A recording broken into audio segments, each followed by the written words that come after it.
എന്തൊരു അപ്പീനി കാണിച്ചു കൂട്ടുന്നത്. ഇപ്പൊ സമാധാനമായ പറഞ്ഞു വരുന്നത് നമ്മുടെ ശ്രീലേഖ മാഡത്തെ പറ്റിയാണ്. മാഡം ഇന്ന് രാവിലെ ഒന്ന് ഹീറോ ആകാൻ വേണ്ടി ഒരു ഷോ ഇറക്കി. അവസാനം അത് പട്ടി ഷോ ആയി മാറി. വി കെ പ്രശാന്തിനെ പോയി ഒന്ന് ചെറുതായി ഒന്ന് ചൊറിഞ്ഞതാണ്. വി കെ പ്രശാന്ത് തിരിച്ചടിച്ചപ്പോ ശ്രീലേഖ മാഡം കണ്ടം വഴി ഓടിയെന്ന് പറയാതെ വയ്യ. കോർപ്പറേഷൻ പിടിച്ച ശേഷമേ നമ്മുടെ ശ്രീലേഖ മാഡത്തിന് ശാസ്തമംഗലത്തുള്ള നമ്മുടെ MLA യുടെ ഓഫീസ് തന്നെ വേണം അത്രേ. അങ്ങനെ MLA ഓഫീസ് വേണം വേണം വേണം എന്ന് പറഞ്ഞ് അങ്ങോട്ടേക്ക് ഓടിക്കേറി നമ്മുടെ ശ്രീലേഖ മാഡത്തിന് കിട്ടിയ പണിയാണ് കേസ് 8ന്റെ പണി. നമ്മുടെ സുരേഷ് ഗോപിയൊക്കെ റാസാവിനെ പോലെ വിലസി ഇടയ്ക്ക് തേഞ്ഞൊട്ടാറുണ്ടല്ലോ, അതുപോലെ ഒന്ന് റാസകുമാരിയായിട്ട് തേഞ്ഞൊട്ടാൻ വേണ്ടി ഇറങ്ങിയതാണ്. അവിടെ ചെന്ന ശേഷം പണി പാളിയെന്ന് കണ്ടു കഴിഞ്ഞപ്പോൾ മാധ്യമങ്ങളുടെ മുമ്പിൽ നിന്ന് എല്ലാം പണി പാളി, എനിക്ക് എന്തിന്റെ കേടായിരുന്നു ഈശ്വര എന്ന മട്ടിൽ നമ്മുടെ ശ്രീലേഖ മാഡത്തിന്റെ ഒരു യൂട്ടേൺ അടിയുണ്ട്.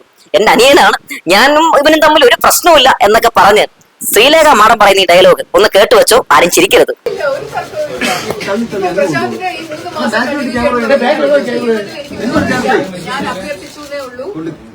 ഞാൻ അഭ്യർത്ഥിച്ചെന്നേ ഉള്ളൂ. പ്രശാന്തിന് 3 മാസമോ 4 മാസമോ ഇരിക്കുന്നതിൽ എനിക്ക് ബുദ്ധിമുട്ടില്ല. ഞാൻ പക്ഷേ ഇവിടെ എന്റെ ആളുകളും ഞാനും പക്ഷേ ഇവിടെ ആ ഓഫീസിൽ ഇരിക്കും. അല്ലാതെ എനിക്ക് നിവൃത്തിയില്ല. അതിന്റെ ബുദ്ധിമുട്ട് പ്രശാന്ത് സഹിക്കണം. അത്രയും മാത്രം മതി. തൃപ്തിയുണ്ടല്ലോ, ഹാപ്പി ആയില്ലേ എല്ലാവരും? ഇനിയും പോവാം. കേട്ടല്ലോ, ഇതൊക്കെ കഴിഞ്ഞ് അതിനിടയിൽ നിന്ന് പുറത്തിറങ്ങാൻപ്പെട്ട പാട്, പല രീതിയിലുള്ള അഭിനയങ്ങൾ കാഴ്ചവെച്ചും പല നവരസങ്ങളും ഒക്കെ പുറത്തിറക്കിയും ചമ്മൽ മറയ്ക്കാൻ പല ശ്രമങ്ങൾ നടത്തിയിട്ടും മാധ്യമങ്ങൾ വിടുന്നില്ലതേ. അവസാനം എന്റെ വണ്ടി എവിടെ എന്ന് ചോദിച്ച് വണ്ടിയുടെ കീയും കണ്ടുപിടിച്ച് ഇറങ്ങാൻ നോക്കിയപ്പോൾ വീണ്ടും മാധ്യമങ്ങൾ. പിന്നെ മാധ്യമങ്ങളുടെ മുമ്പിൽ നിന്ന് എല്ലാ സംഖ്യകളും കൂട്ടച്ചിരിയൊക്കെ ചിരിച്ച് ഒരു വിധത്തില് കണ്ടം വഴി ഓടി കേസ്.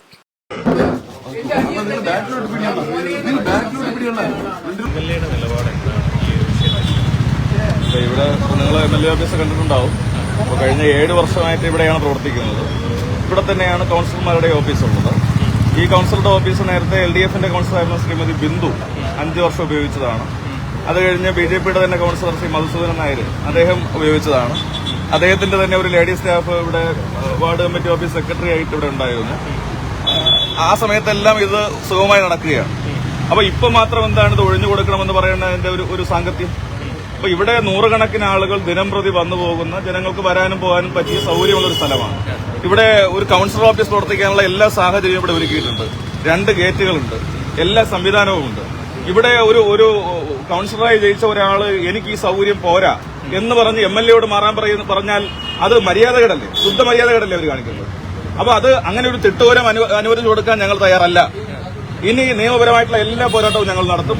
ഈ ഓഫീസ് ഞങ്ങൾക്ക് മാർച്ച് മാസം 31-ാം തീയതി വരെ നിയമപരമായിട്ടുള്ള കാലാവധിയുണ്ട്. ആ കാലാവധി കഴിഞ്ഞും പുതുക്കുന്നതിന് ഞങ്ങൾ കോർപ്പറേഷനോട് ആവശ്യപ്പെട്ടിട്ടുണ്ട്. കോർപ്പറേഷൻ ഒഴിപ്പിക്കാനാണ് ഭാവമെങ്കിൽ ഞങ്ങൾ അതിനെ നിയമപരമായും രാഷ്ട്രീയമായും നേരിടും. സ്പേസ് നോക്കിയിരുന്നു. കാട്ടിലെ ഏറ്റവും കൂടുതൽ സ്പേസ് MLAക്കാണ് ഇവിടെ ഉള്ളത്. ചെറിയ സ്പേസ് മാത്രമേ അവർക്കുള്ളൂ. അതാണ് അവർ മെയിൻ പരാതി. അത് ഭൂരിഭാഗം സ്പേസും പ്രശാന്തിന്റെ കയ്യിലാണെന്നാണ് പറയുന്നത്. ഞാൻ ചോദിക്കട്ടെ, MLAക്കാട്ടി മുകളിലാണോ ഒരു വാർഡ് കൌൺസിലർ? ഇങ്ങനെയുള്ള സില്ലി ചോദ്യങ്ങൾക്ക് അവസരം കൊടുക്കരുതെന്നുള്ളതാണ് എനിക്ക് അവരോട് പറയാനുള്ളത്. കാരണം ഒരു നിയോജക മണ്ഡലം, ഈ തിരുവനന്തപുരം നഗരസഭയിലെ 26 കോർപ്പറേഷൻ വാർഡുകൾ പ്രതിദാനം ചെയ്യുന്ന നിയമസഭാ പ്രതിനിധിയാണ് MLA. ഒരു ചെറിയ വാർഡിന്റെ പ്രതിനിധിയായിരിക്കുന്ന അവര് ഇന്നലെ വന്ന അവര് മുൻ മേയറായിരിക്കുന്ന അല്ലെങ്കിൽ നിലവിൽ MLA ആയിരിക്കുന്ന ഒരാളെ ഈ നിലയിൽ അവഹേളിക്കുന്ന പ്രസ്താവനകൾ നടത്തുന്നത് ശരിയാണോ? അതുപോലെ അവർ പറയുന്നത് അവിടെ അലമാരി എല്ലാം വെച്ചേക്കുന്നത് ടോയ്ലറ്റിന്റെ അകത്താണെന്നുള്ളത്. ഇപ്പോഴും ഞങ്ങളും പോയി കണ്ടു, ടോയ്ലറ്റിന്റെ അകത്ത്. അപ്പൊ അത്രയും പോലും സ്ഥലപരിധി ഇല്ലെന്നാണ് മുൻ കൌൺസിലർ ഉൾപ്പെടെ പറയുന്നത്. അല്ല, അവര് അലമാര കൊണ്ട് ഒന്ന് ടോയ്ലറ്റ് വെച്ച് ഞാൻ എന്ത് ചെയ്യാൻ പറ്റും? എനിക്ക് അതിലെന്തെങ്കിലും പരിഹാരം? അലമാര വേണമെങ്കിൽ എന്റെ ആളുകൾ വെച്ചിട്ട് ഞാൻ മാറ്റി വെച്ച് കൊടുക്കാം. ഇല്ല, സ്ഥലം ഇല്ലാത്തത് കൊണ്ടാണ് പറയുന്നത്.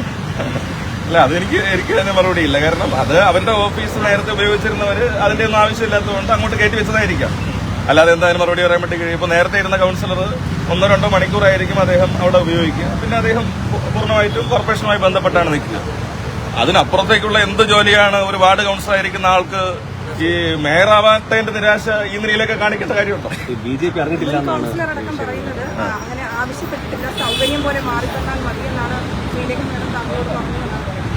അല്ല, അങ്ങനെയല്ല പറഞ്ഞത്. അതിന്റെ കോൾ റെക്കോർഡിംഗ് കാര്യങ്ങളും നമ്മളിലുണ്ടല്ലോ. അതിന്റെ കാര്യം പറയേണ്ട കാര്യമില്ല. മാഡം എന്താണ് ശരിക്കും ആവശ്യപ്പെട്ടത്? അവർക്ക് ഈ പറഞ്ഞത് തന്നെയാണ്, അസൗകര്യമുണ്ട്. അവർക്ക് ഓഫീസ് ചെറുതാണ്, അതുപോലെ കുറച്ചുകൂടി സൗകര്യമുള്ള സ്ഥലത്തേക്ക് മാറണം. അതുകൊണ്ട് MLA അവിടെ നിന്ന് മാറണം. മേയർ ആയിരുന്നെങ്കിൽ എനിക്ക് കോർപ്പറേഷൻ ഓഫീസ് ഉപയോഗിക്കാമായിരുന്നു. ഞാൻ നേരത്തെ ഇത് പറഞ്ഞില്ല. അങ്ങനെ പറഞ്ഞു. മേയർ ആയിരുന്നെങ്കിൽ നേരത്തെ കോർപ്പറേഷൻ ഓഫീസ് ഉപയോഗിക്കാമായിരുന്നു. ഇപ്പൊ അതല്ലല്ലോ സ്ഥിതി എന്ന് പറയുന്നൊരു സ്ഥിതി വന്നു. അപ്പോ ഇത് ശരിയല്ല. നമ്മളിപ്പോ ജനാധിപത്യപരമായി പ്രവർത്തിക്കുന്ന ഒരു സംവിധാനമാണ്. ഇവിടെ MLA-യും വിവിധ രാഷ്ട്രീയ കക്ഷികളുടെ കൌൺസിലർമാരും ഒരുമിച്ച് എന്ന് പ്രവർത്തിച്ചിട്ടുണ്ട്. ജയിച്ചു കഴിഞ്ഞാൽ ജനങ്ങളുടെ എല്ലാവരുടെയും പ്രതിനിധികളല്ലേ നമ്മൾ. അപ്പൊ അങ്ങനെ ഒരു കോർപ്പറേഷനിൽ പോയി കഴിഞ്ഞാൽ BJP-യുടെ കൌൺസിലർമാർക്ക് മാത്രമാണോ കാര്യങ്ങൾ ചെയ്യാൻ വേണ്ടി കഴിയുക? അവിടെ മറുഭാഗത്ത് 50 കൌൺസിലർമാരിരിക്കുകയല്ലേ, അവരുടെ കാര്യങ്ങൾ നിർവഹിക്കട്ടെ. ഞാൻ മേയറായിരിക്കുന്ന സമയത്താണ് ഞാൻ നേരത്തെ നിങ്ങളോട് സൂചിപ്പിച്ചതുപോലെ വാർഡ് കമ്മിറ്റി ഓഫീസ് സംവിധാനം ഉണ്ടാക്കുന്നത് തന്നെ അപ്പോഴാണ്. ഓഫീസ് അനുവദിക്കുന്നത്, വാടക അനുവദിക്കുന്നത്, ഫർണിച്ചർ അനുവദിക്കുന്നത്, കമ്പ്യൂട്ടർ അനുവദിക്കുന്നത്, ഇതെല്ലാം 2015-19 കാലത്തെ മേയർ എന്ന നിലയിൽ അന്ന് നടത്തിയിട്ടുള്ള ഇടപെടലാണ്. അപ്പൊ അതിനെ തുടർന്നാണ് ഓഫീസ് വരുന്നത്. അതിനുമുമ്പ് ഓഫീസ് തന്നെ ഇല്ല. ഏതെങ്കിലും സ്ഥലത്ത് കൌൺസിലർമാർ ഓഫീസ് ഉണ്ടാക്കി സ്വയം ഉണ്ടാക്കിയിരിക്കും. ഇപ്പൊ അതല്ല സ്ഥിതി. കോർപ്പറേഷൻ വാടക കൊടുത്തിരിക്കുകയാണ്. ഞാനും ഇവിടെ വാടകയ്ക്കാണ് എടുത്തിരിക്കുന്നത്. ആ വാടക കൃത്യമായിട്ട് അടച്ചിട്ടുമുണ്ട്. യാതൊരുവിധ നിയമലംഘനവും നടത്തിയിട്ടുമില്ല. ജനങ്ങളെ സംബന്ധിച്ച് ജനങ്ങൾക്ക് ഇതുമായി ബന്ധപ്പെട്ട ഒരു പരാതിയുമില്ല. നന്നായി പ്രവർത്തിക്കുകയാണ്. ഇപ്പൊ MLA-യുടെ നിലപാട് എന്താണ്, മാറത്തില്ല എന്നുള്ളതാണോ? അല്ല, അത് ഞാൻ ആദ്യം പറഞ്ഞല്ലോ, 31 വരെ കാലാവധിയുണ്ട്. അതിനു മുമ്പ് ഒഴിപ്പിക്കാനാണ് കോർപ്പറേഷൻ ശ്രമിക്കുന്നതെങ്കിൽ നിയമപരമായും രാഷ്ട്രീയമായും അതിനെ നേരിടും. ഒഴിഞ്ഞു മാറാൻ ഞങ്ങൾ സന്നദ്ധവുമല്ല. എന്നിട്ടും നമ്മുടെ VK പ്രശാന്ത് വിട്ടില്ല കേട്ടാ. VK പ്രശാന്തിന്റെ അടുത്ത് എന്നിട്ട് നമ്മുടെ രാജീവ് ചന്ദ്രശേഖറിന്റെ ഏഷ്യാനെറ്റ് ന്യൂസിലെ മാപ്രയുണ്ടല്ലോ ചില ചോദ്യങ്ങൾ. ആ ചോദ്യങ്ങൾക്ക് നമ്മുടെ VK പ്രശാന്ത് നല്ല ഗംഭീരമായിട്ടുള്ള മറുപടി കൊടുത്ത് മൂപ്പരെയും വയറ് നിറച്ചിട്ടുണ്ട്. എന്നാലും വല്ലാത്തൊരു 2025 തന്നെ ആയിപ്പോയെന്ന് നമ്മളെ ശ്രീലേഖ മാഡം ആലോചിക്കുന്നുണ്ടാകും. ഒരു കോർപ്പറേഷൻ കയ്യിലുണ്ടെന്ന് വിചാരിച്ചേ എന്തൊരു അഹങ്കാരമാണ്. മറ്റുള്ള പാർട്ടിക്കാരൊക്കെ മാറിത്തരണം, അവരൊന്നും ഇവിടെ പാടില്ല എന്ന രീതിയിലുള്ള രാഷ്ട്രീയമൊക്കെ അങ്ങനെ കോട്ടായത്ത് വെച്ചാൽ മതി എന്നാണ് നമ്മുടെ തിരുവനന്തപുരത്തെ ഗഡീസൊക്കെ പറയുന്നത്. എന്തായാലും നമ്മുടെ ശ്രീലേഖ മാഡം ഒരു വല്ലാത്ത സംഭവം തന്നെ. ഇവിടെ കൌൺസിലർ ഓഫീസ് പ്രവർത്തിക്കുന്നത് കൊണ്ടോ ഇവിടെ MLA ഓഫീസ് പ്രവർത്തിക്കുന്നത് കൊണ്ടോ ഒരു തകരാറും ഇതുവരെ സംഭവിക്കാനും പോകുന്നില്ല. കാരണം രണ്ടുപേരും ജനപ്രതിനിധികളാണ്. ജനങ്ങൾ ഞങ്ങളെ കാണാൻ വരുന്നത് വിവിധ ആവശ്യങ്ങൾക്കാണ്. അത് പറയാനും അവരെ കേൾക്കാനും ഉള്ള ഒരു സ്ഥലം ഇവിടെ ഒരുക്കിയിട്ടുണ്ട്. കൌൺസിലറെ കാണാൻ വരുന്നവർ MLA ഓഫീസിൽ കയറിയതെന്ന് പറഞ്ഞ് ഞാൻ അവരെ ഇറക്കിവിടാൻ പോകുന്നില്ല. അല്ലെങ്കിൽ MLA കാണാൻ വരുന്നവർ അപ്പുറത്ത് പോകുന്നതുകൊണ്ട് ഇതുവരെ അങ്ങനത്തെ സംഭവം ഉണ്ടായിട്ടില്ലല്ലോ.